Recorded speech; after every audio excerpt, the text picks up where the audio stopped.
ó. Fazer silêncio, virar pra frente e prestar atenção aqui, ó.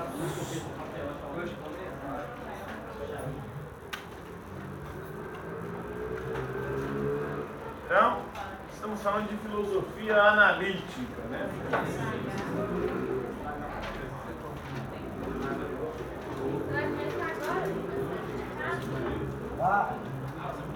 É uma corrente filosófica anglo-saxã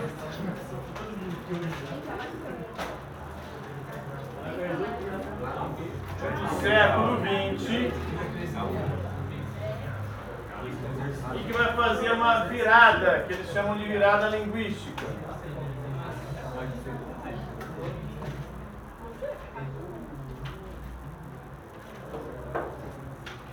Antes de nos preocuparmos em conhecer a realidade, nós devemos nos preocupar com a linguagem que nós usamos para descrever a realidade.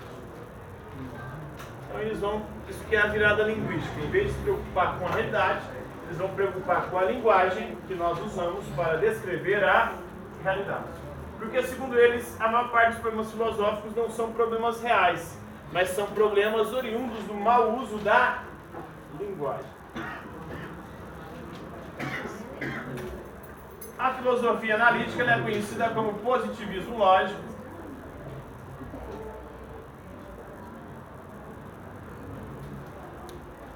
Positivismo porque valoriza a ciência, o conhecimento científico, e lógico porque vai tentar abolir da ciência todo discurso científico que não tenha consistência lógica.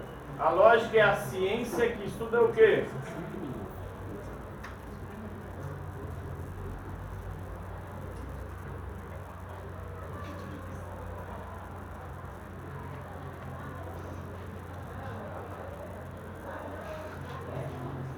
Ciência que estuda a forma correta de pensar, de raciocinar. É conhecido também a filosofia analítica como neopositivismo.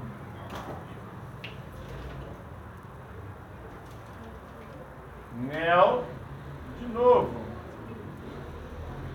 Um novo positivismo. Uma repaginada no positivismo do século XIX. É conhecido também como empírico-criticismo. Criticismo porque eles se inspiram em Kant, na crítica de Kant, a crítica da razão pura, a crítica da razão prática e a crítica do juízo. Em especial na crítica da razão pura, onde Kant diz o seguinte: é impossível conhecer a metafísica, ou seja, aquilo que está além do mundo físico, da natureza. Por quê? Porque o que está além do mundo físico nós não podemos perceber com os nossos sentidos, com a experiência sensível.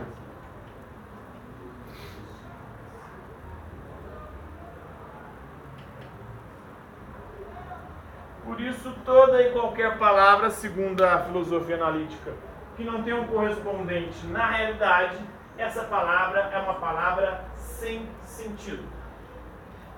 Por exemplo, a palavra Deus. Eu posso ver Deus? Eu posso tocar Deus? Eu posso ouvir? Sentir o cheiro, o sabor? Empiricamente não. Essa experiência é subjetiva e baseada num psicologismo indutivo. A pessoa induz a outra a ter algumas experiências psicológicas que fazem com que ela tenha essas sensações. Mas está tudo no cérebro, não nos sentidos. A pessoa não está vendo Deus. Se ela estiver vendo, ela está com certeza sofrendo de algum tipo de alucinação. Em estado de transe hipnótico, que é o que muitas igrejas provocam. As religiões todas têm rituais que conseguem fazer as pessoas chegarem nesse estado de transe hipnótico. Elas têm supostas experiências de Deus, mas aquilo ali é meio que manipulado. Muitos pastores, líderes religiosos faz inclusive cursos. Tem um canal no YouTube do Alberto Del Isola, não sei se tem esse canal. Ele fala muito sobre psicologia, né? Sobre hipnose. Ele mostra lá como muitos pastores usam e abusam de conhecimentos do campo da psicologia, em especial da hipnose, para levar as pessoas durante os cultos a estados de transe hipnótico. E aí elas ficam assim, as manifestações lá, dos demônios, tal, ou então vê coisas, ou então tem a sensação de estar curado, ou também conseguem arrancar mais dinheiro hipnotizando as pessoas, com hipnose coletiva. Mas não é uma experiência sensível, a pessoa não está vendo, porque se ela vê, todo mundo tem que ver também. Se só ela viu é porque não é o objetivo que ela está vendo, né? Pessoal, eu estou vendo ali Deus, você não está vendo não? Vê 100 pessoas do lado, só a pessoa está vendo, ela está viajando na maneira. Então, o conhecimento que vem dos sentidos para ele, só esse é o conhecimento verdadeiro. Só as palavras que têm correspondente na realidade. Quando eu falo de mesa, eu posso ver, eu posso tocar a mesa. Não é concreto. Então, essa palavra tem sentido, a palavra mesa. A palavra Deus não tem sentido. Então, eles querem abolir da linguagem essas palavras sem sentidos e também aquelas que traem a lógica, que é a forma correta de raciocinar. E aí é que entra o Bertrand Russell. Qual que é a questão que a gente parou aí? Já falamos aí? Fala dele à frente. Agora é o que foi a virada linguística da filosofia. Então, a virada linguística é quando a filosofia se volta para quê?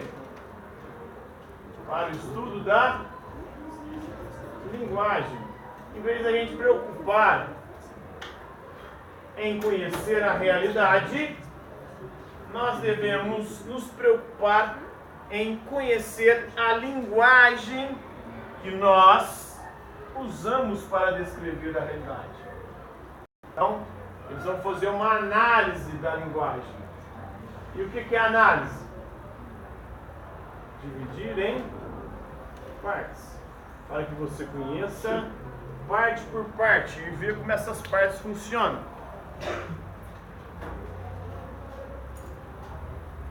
Então, uma frase, por exemplo, ela é composta de partes. Quais são as partes que compõem uma frase? Está no campo da linguagem. Toda frase tem o quê?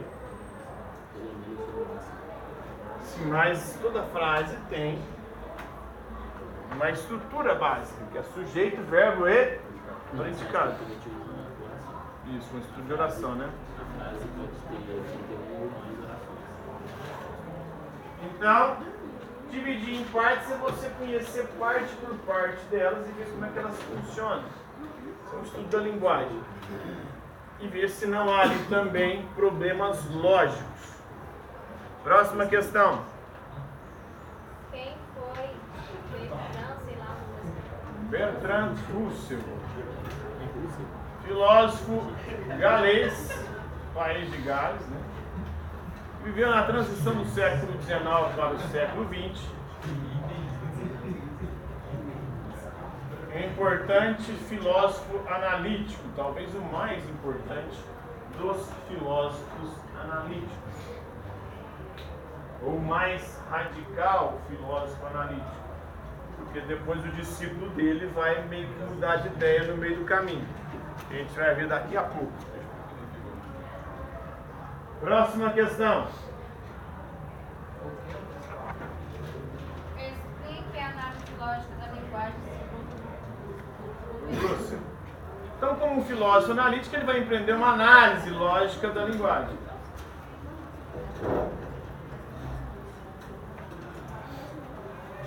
Primeiro, a linguagem científica ela deve abolir de si toda e qualquer palavra que não tenha um correspondente na realidade, porque essas palavras não têm sentido.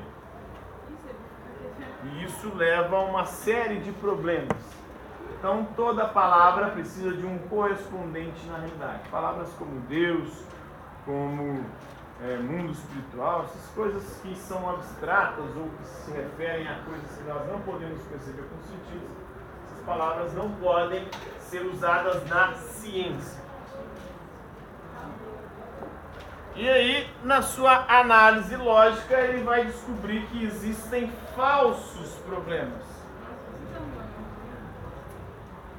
A maior parte dos problemas filosóficos não são problemas reais, são falsos problemas.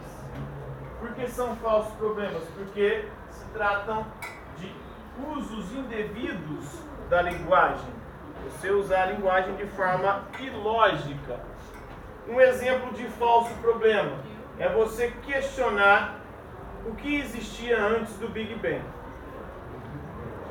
Segundo Russell, isso é um falso problema, porque é um problema de quem não entende lógica. Olha só como é que funciona a lógica. Se o Big Bang é o início, não existe algo antes do Big Bang. Porque se existisse algo antes do Big Bang, o Big Bang não seria o início.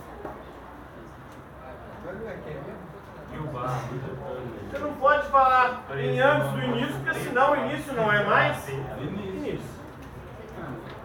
Não que não exista algo antes do Big Bang. Não é isso que ele está falando. Ele está falando do mau uso da linguagem. Se existe algo antes do Big Bang, o Big Bang não pode mais ser o início. O início tem que ser essa outra coisa que existe antes dele. Mas o início do mundo sempre foi uma questão de... Oi? O início do universo, da vida em geral. O Stephen Hawking vai dizer que não podemos falar em antes, né? Do Big Bang, porque do Big Bang surge o tempo e o espaço. Então, se surge o tempo e o espaço, é com o tempo que surgem essas noções de antes, agora e depois, passado, presente e futuro. Mas ao mesmo tempo é história, porque o que ocasionaria a explosão do Big Bang? Então, mas aí é uma questão científica. O Russell está fazendo uma análise da linguagem, não da ciência. Da linguagem que a gente está usando. Se existe algo antes do Big Bang, o Big Bang não é início. Agora, se ele é o início, não podemos falar em antes dele. Porque com ele começa. Essa pergunta já tinha sido feita por Santo Agostinho, lá no século V depois de Cristo. Perguntar para ele o que Deus fazia antes de criar o mundo. E Santo Agostinho falou: peraí, não podemos falar em antes de criar o mundo. Porque quando Deus cria o mundo, Ele cria o espaço e o tempo. Aí sim começa antes, agora e depois. Deus é o princípio, e não existe antes do princípio. E tem muita gente que fala, né? Ah, se Deus criou o mundo, quem criou Deus? É a pergunta que eu ouço muito em religião dos meus alunos.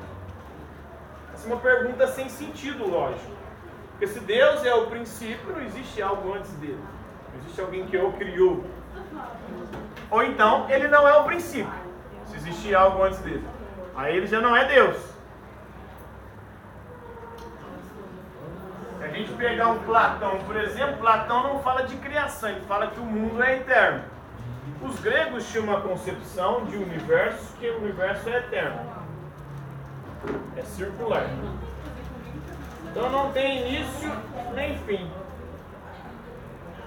O que acontece nesse círculo aqui? Tem o que eles chamam de conflagração cósmica. Tem um momento em que tudo destrói, mas tem um momento que tudo volta a existir. Ciclicamente. Essa teoria também tem alguns que a usam atualmente para dizer o seguinte, que o Big Bang, a grande explosão, é um momento do nosso universo, que vai levar-nos à expansão. Mas vai chegar um momento que não terá como mais expandir, e aí o universo vai começar a se contrair. E aí volta a coisa original. Ele não explode no fim. O universo faz isso infinitamente, segundo essa teoria. Que é uma teoria diferente da do Big Bang. Esqueci o nome dela. Então, é mais ou menos o que os gregos acreditavam.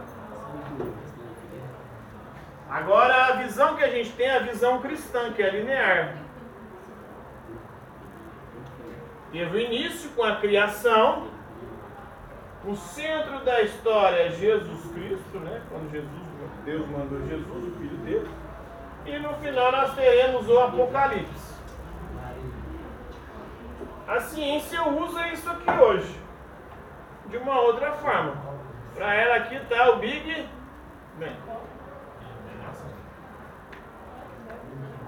E aqui é um buraco negro, em algum momento vai sugar a gente, né?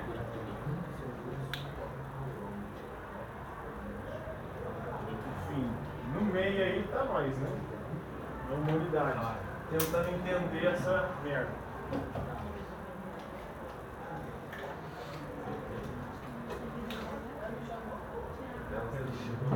Oi? Mas aqui nós estamos. Essa é a visão dos gregos. O Platão pega essa visão que diz o seguinte: no início tinha uma matéria informe que ele chamava de choro. Aí teve um demiurgo, uma espécie de Deus. O demiurgo pega essa matéria sem forma, essa matéria caótica, e dá ordem a essa matéria, transforma essa matéria em cosmos, em um universo organizado. Dá uma ordem para as coisas. Antes era um caos, aí agora tem ordem. Quem fez isso? O que existia antes do demiurgo? Não existia antes do demiurgo. O demiurgo sempre existiu. E tudo sempre existiu. Só que as coisas antes não tinham ordem e agora tem. Mas pode vir um tempo em que tudo volte a ser caótico e depois tudo volte a se ordenar novamente, e assim infinitamente. É a visão dos gregos. Próxima questão.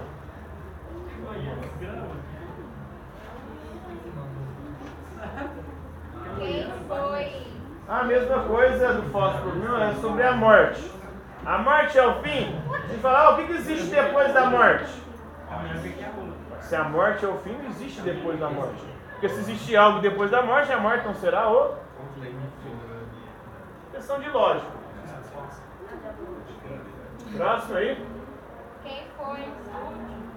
Ludwig Wittgenstein.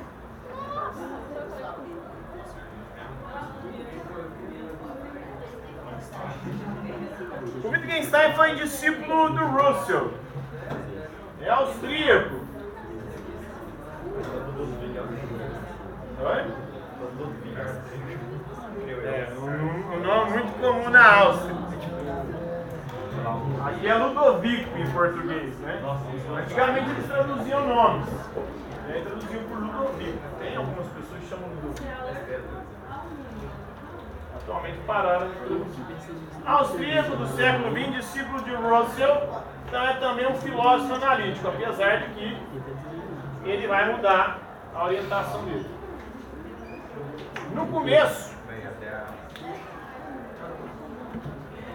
ele escreveu a sua primeira obra, agora esqueci o nome dela aqui, deixa eu ver se eu lembro aqui. O Tratado Lógico Filosófico. Nessa primeira obra, o Tratado Lógico Filosófico, ele vai tentar estabelecer uma linguagem que seja pura, uma linguagem que não contém ambiguidades, uma linguagem que possa conseguir descrever com precisão a realidade. E aí então ele quer abolir toda e qualquer palavra ambígua, toda e qualquer palavra sem sentido, que não tenha um correspondente na realidade, toda e qualquer palavra que não tenha sustentação lógica do discurso científico, no Tratado Lógico Filosófico. O Russell já tinha começado isso, no século XIX eles já tinham começado isso, trocando as nossas palavras por símbolos. A ciência também fez isso, ao mudar a sua linguagem oficial. A linguagem oficial não era mais usando línguas vivas, eles passaram a usar a língua morta, em especial o latim. Por que essa troca de língua viva para uma língua morta? Porque as línguas mortas, elas não ganham sentido à medida que o tempo passa, sentidos novos. Ao contrário da língua viva. A língua viva, as palavras, de tanto serem usadas, elas vão ganhando outros sentidos. Elas começam significando uma coisa e terminam significando outra. Aí o português brasileiro definitivamente. O português é mestre nisso, mas não só português, qualquer língua viva. As palavras nascem com um significado para se referir a alguma coisa e com o tempo elas já vão se referindo a outra. O funk, por exemplo, é o maior responsável por corromper a língua portuguesa. Todas as palavras que eram pueris, infantis, inocentes, ela consegue transformá-las em palavras com conotação sexual. A criança, antigamente, eu lembro dos meus tempos de criança, o que era aparar pela rabiola, o que era passar cerol na mão. Hoje isso já significa outra coisa. Vou parar pela rabiola, vou passar na mão. Coisas infantis, inocentes. Viraram coisas. Saudade, gente. Não. No meu tempo de criança, não tinha significado. Depois que o funk deu esse significado sexual para as coisas. No meu tempo de criança, isso é coisa de soltar pipa.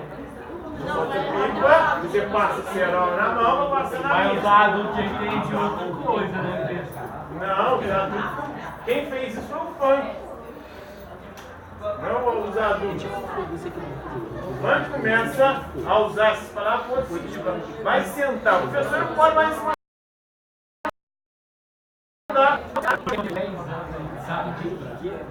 Porque o funk transformou o sentar em outra coisa. Sexualizou a bagunça, né? Agora vai.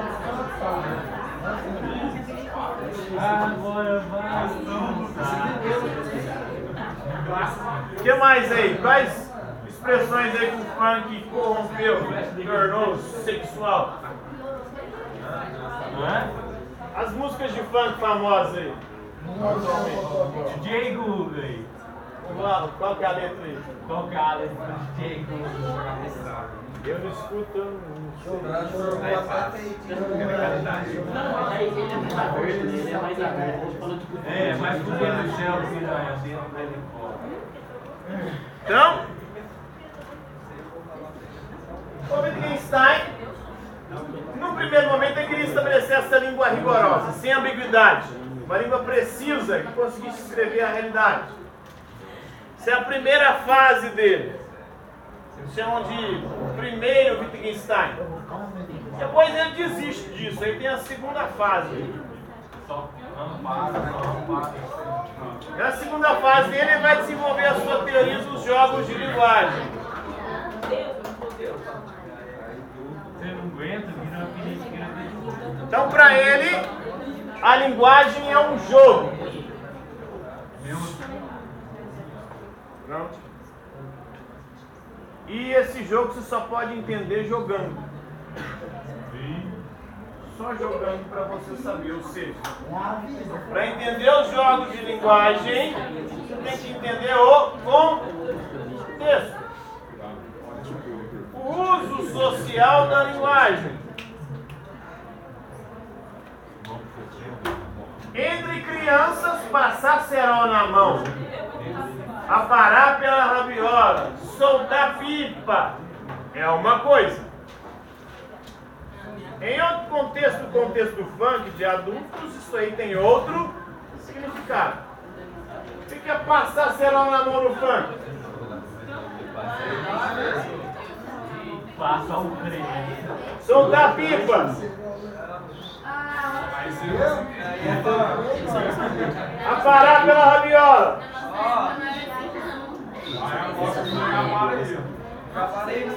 Então, para você entender a linguagem, não tem como você estabelecer uma linguagem que seja a única precisa para descrever a realidade. Toda linguagem ela precisa de contexto para você compreender.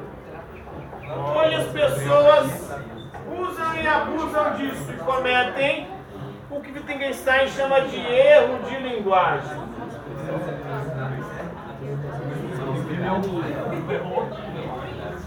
O que é um erro de linguagem segundo Wittgenstein? Não é um erro de lógica, não é um erro de palavras sem sentido ou de ambiguidade. É um erro de não saber o contexto onde a linguagem está sendo usada. Na política, isso reina. Os espectros políticos, o que eles fazem uns com os outros? Pegam a fala do adversário num contexto, jogam no porque vai ter outro significado para ele se lascar. Para colocar ele em maus lençóis. Isso é um erro para Wittgenstein. Mas tem gente que faz isso propositalmente. Tira de contexto a fala para ela perder o sentido em que ela foi falada, que ela foi usada, para colocar os políticos em maus lençóis. Não é? Na segunda fase dele, ele vai abandonar um pouco a filosofia analítica, a análise lógica da linguagem, a tentativa de estabelecer uma linguagem única, precisa, descritiva da realidade. Aí ele vai falar, não dá, cara. Eu tentei, passei a maior parte da minha vida tentando construir essa linguagem perfeita, desisti. Aí ele fala isso, a linguagem é um jogo. É algo inútil. Você só pode entender dentro do contexto onde está sendo usado. Em sala de aula pode ter um significado, você falar uma coisa. Entre outros grupos, aquilo ali vai ter outro sentido, outro significado. Vai depender do contexto, do mundo social em que vai ser as palavras, a linguagem. E é um erro você tirar as coisas do seu contexto, as falas dos seus contextos. Por quê? Porque se tirar do contexto, você não vai conseguir entender ou vai entender errado. E o dia vai estar lá uma foto. Esse é o Wittgenstein. Próxima questão. Qual é a escola de Frankfurt?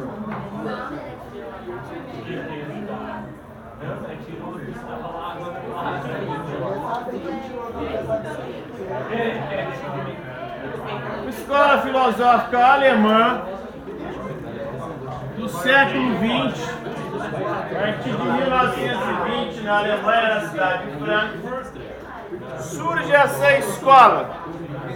E ela surge elaborando uma teoria crítica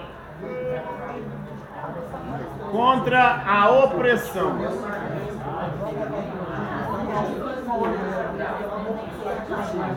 Então, segundo a escola de Frankfurt, nós vivemos um dos momentos mais opressores da história da humanidade, mais exploradores, mais dominadores.